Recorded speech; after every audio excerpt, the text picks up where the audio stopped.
Alright, since it has been a minute, welcome back. This is the Trans Am WS6 build, WS6 replica build. The last time I did an update, we had just got everything running, and it's running nice, but for what I'm doing now, I'm just doing a couple little upgrades here and there. I have done the LED turn signals on both sides, as you can see here.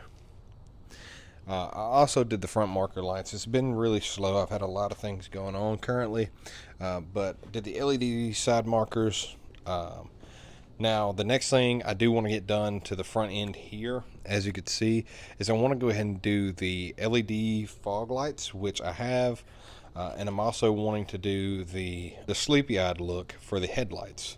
That's going to come in another day, because I've got to take the bumper off to do the fog lights. Now, I've heard people say you don't have to, but in order just to make it easier for myself, I'm going to wind up doing that. Like I was saying, so I did wind up going with the halo styled front fog lights. As you can see, they got a halo beam right here that also doubles as projectors. That's going to go right where the factory fog lights are in this vehicle. And then once I do that, then the next thing I've got to do is, again, the sleepy-eyed look, which is basically 1x4. It's 1x4 little light bars that just basically I've got to create a bracket for. These I'm going to have to create a bracket for as well, because the only mounting spots are these two little bracket holes right back here. They're not enough to go where the factory brackets are on the factory fog lights, but again, that comes with additions, upgrades, aftermarket parts. You've always got to have something. You got to rebuild or make a bracket for something. So that's just part of it on that end. But like I said, once I do that, it will be, what I'm probably going to do power plant wise to this is keep the stock LS1 block, with it being an iron block. It's a super strong block. And then just do a full rebuild, maybe go forged internals, board over a little bit. Essentially board over and new internals, higher compressor ratio. I can make this into a 6.0. Granted, yes, that is going to take a minute. Not really a minute, but it's going to take a lot of time and materials. But once I get done with that, what I'll more than likely wind up doing, if I can find a super good deal on an LSA blower, probably throw an LSA blower on top, do a Mishimoto radiator. Instead of doing, I think this has got a 2-core, I might do a 3 or 4-core 4-core radiator, just to kind of keep it cool. Let's see. After that, I don't think I'll be going back with a 4L60E transmission. This car does have a factory 4L60, but as we all know, the 4L60 is not a super reliable transmission. It's actually one of the worst transmissions, unless you, again, get it built, which once that's all said and done, you might as well go ahead and go to a 4L80E, which, again, it's kind of a toss-up, because I've read on forums, some people wind up doing a 4L80E, some people wind up doing a 10-speed swap. The only downside with a 10-speed swap is that I would need to get a new TCU and wire it in, but for the majority, that's going to be that. Still trying to decide whether I want to do the WS6 Ram air hood, or if I want to keep the factory hood, which, you know, I've heard a lot of people say you don't really see a whole lot of them here. It'd make a good sleeper, which is not wrong. You know, around here in my area where I'm at, you don't see a whole lot of Trans Ams on the road in general. More or less WS6 or anything along those lines as far as older vehicles go. So what I'm probably going to wind up doing is I might keep the stock hood on for now, go ahead and get everything repainted, and again, once that power plant's in there, it definitely could be a good sleeper. Then once I get all of that done motor wise, while I've got the K-member dropped and everything, probably go ahead and wind up doing suspension on here, because the front is still got factory suspension, so it's not a decent travel suspension.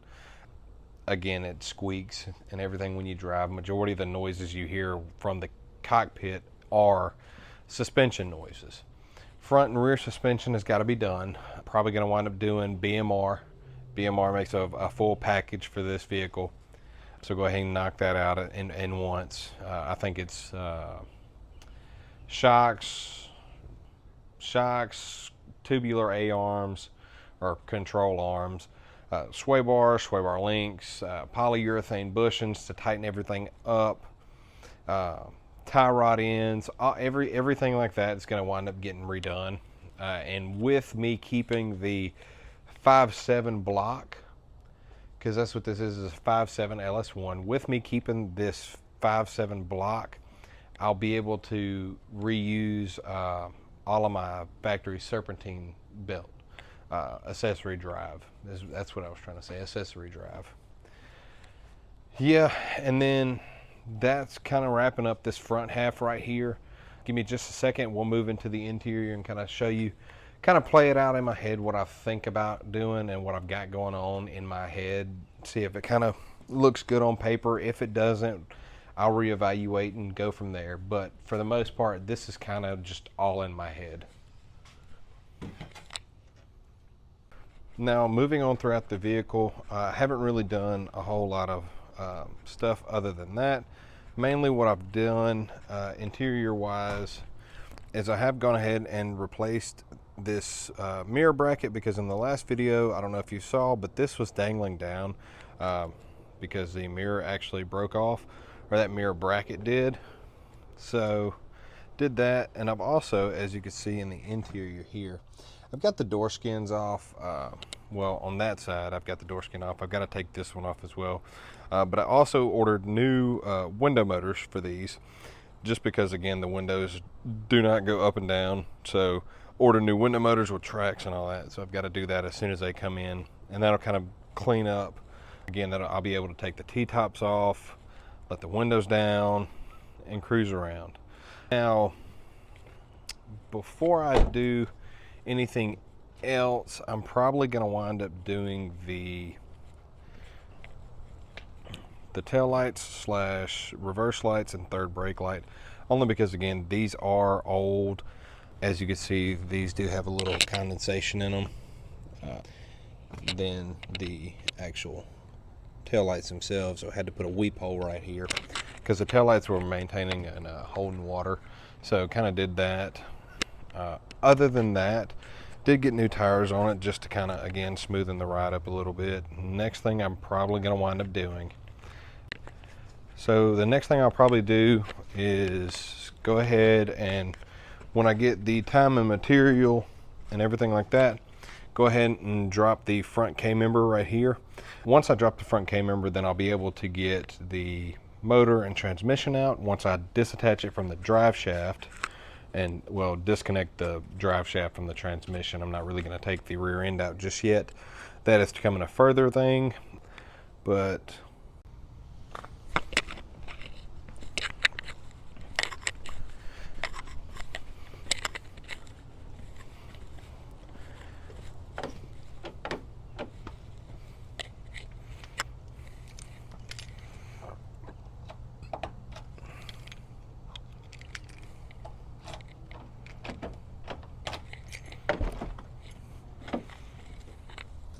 all right, so I'm joining you from the other side here. As you could see, the interior is in a little bit of a rough shape. I know we discussed that last time I was on a video. That seat for sure, you could tell it's been worn out. As you can see, the door is taking off. The door skin is taking off in here. That's because I am going to wind up doing the window motors on both sides. You can't really see that door skin because it is on, but it's going to wind up being taken off. I'm going to wind up doing window motors in here. Probably while I've got everything out, go ahead and do some speakers, because again, at the end of the day, it is going to be a street car. I plan on keeping the AC, full audio system, things of that nature. Now, steering wheel, as you can see, is a stock steering wheel. I'm kind of tossing up whether I want to do a carbon fiber steering wheel or keep the factory look but rewrap it in a different material, probably like suede, something like that, or Alcantara. Radio is pretty much going to stay the same. I might wind up going with, I don't know if y'all seen, but there's a couple companies who do a retro a retro style, which is, it's modernized, but it's modernized to look retro for the head unit. That being said, other than that, majority of the interior is going to stay pretty much factory. I do plan on going with some different seats. As you can see, that seat over there has been worn. It all the years this car has been driven, you can definitely tell. So the seat's probably going to wind up being redone. I don't know whether I want to go with like a Recaro seat or something like that, an aftermarket bucket seat.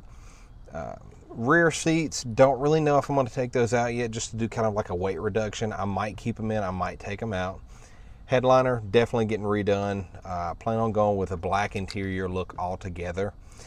So again, this carpet right here, you can't really see it too well on your end, but on my end, this carpet, with this vehicle being smoked in, the carpet holds a lot of that smell and just looks bad. So I'm gonna wind up redoing it.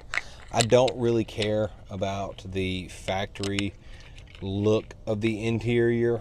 Dash pad, I might do an actual like a dash pad over it, something along those lines.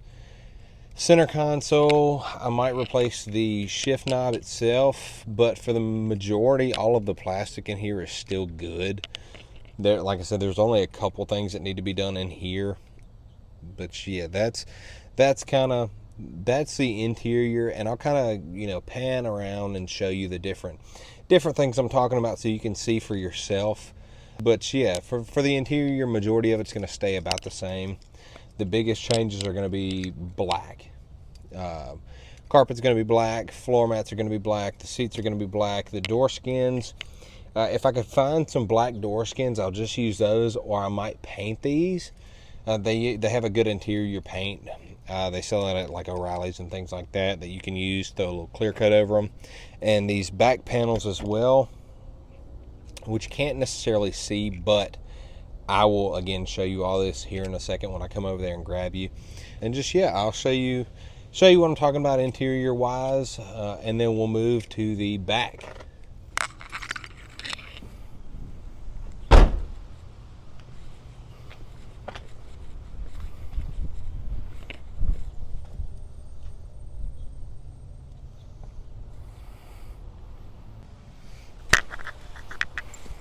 All right, as far as the rear end goes, there's not as much that needs to be done as, you know, the front or the interior. Biggest things back here is, again, you see the clear coat peeling and things of that nature, so of course it needs to be resprayed. What I'm probably going to wind up doing is going with a new third brake light and actual brake lights. The only downside is this assembly for the brake lights is $390 a piece. So with that being said, definitely gonna need a little bit of pocket change before I go ordering those. The diff, I'll probably take it out, get it gone through. I think these come with a 373 ratio in the rear as well from factory, so I might just refresh that just so I can have, again, that peace of mind. Axle wise, it's perfectly fine. These already come with rear disc brakes, so I'm not too worried about having disc. The conversion kit, there's only a couple companies who make them. There's one company who is, of course, everyone knows, Willwood. Willwood does make a big brake kit for the front and rear. Fun fact, if you ever want to do big brakes on the front, you either have to go with a C5 or a C6 Z06 front brake kit. In order to get the drilled and slotted rotors and things of that nature, if you ever plan on doing one in the future. A couple suspension components in the rear need to be, again, replaced. I know the bushings need to be replaced. Everything is going to get done accordingly to the time I have, because again, with me working full time, it's a little bit on the harder side, especially my off days is not correlated directly through the entire weekend. I work on Saturday, so the only off days I get is today, which is Tuesday, and Sunday. So kind of a weird schedule. I'm a day apart on having a constant 2 days off. So everything's kind of being done when I see fit. Now, in the future, I will probably wind up moving this to my house. So I can do it, do little odds and ends whenever I get home from work. Currently, it is at my father's residency. Been keeping it here, haven't really had room at my house for it. Either that, or I'll probably take it to my grandfather's shop, which is in Meridian. He has a lift that's gonna kind of make it easier getting the front K-member out. But again, that's all in due time. Whenever that is deemed necessary, I might trailer it over there. But yeah, for the most part, this is the car. Like I said, I'm gonna pan you around the interior, show you the different things of that. I know, for one, I need to get new rear hatch shocks, because again, these are blown out. They don't even work. Like, I don't even think it's got any at this point. I think we took them off trying to replace them, but we couldn't ever find the replacement part for them. So we've got to get the rear deck lid shocks. That's going to help out tremendously, especially whenever I go to put the T-tops down and put them in the back.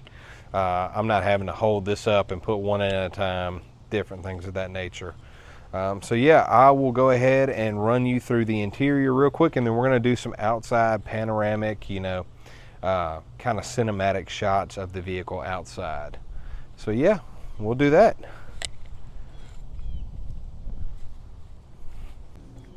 All right, so as you can see, we're opening up the door. You notice that this door skin pad, the door skin is off. That door skin is not off. But yeah, all of these plastics back here gonna wind up getting redone. Again, this passenger seat doesn't look too bad. Now, carpet wise, carpet has cigarette burns and things like that, because again, this vehicle was smoked in. Let's see. Moving on, you have the shifter right there, which you can tell needs to be replaced. The factory head unit is not too bad off. But yeah, that seat definitely has seen better days. As far as steering wheel's not too bad as far as wear and tear. Not like you would think for it being a 99. Dash cluster. Now, that is kind of a toss-up. I don't know if I need to get it rebuilt or, things of that nature. Dash itself, not too bad. There are a couple cracks in there, but for the majority, it's not bad. But yeah, that is the interior. Again, as you can tell, not too bad for it being a 99, but definitely needs an update, which it should be getting here pretty soon. The headliner, like I said, is pretty solid. Definitely doesn't look too bad. I just know I want to get all the carpet and things like that out, get them a good deep clean to get the smoke smell out, and then yeah, we go from there.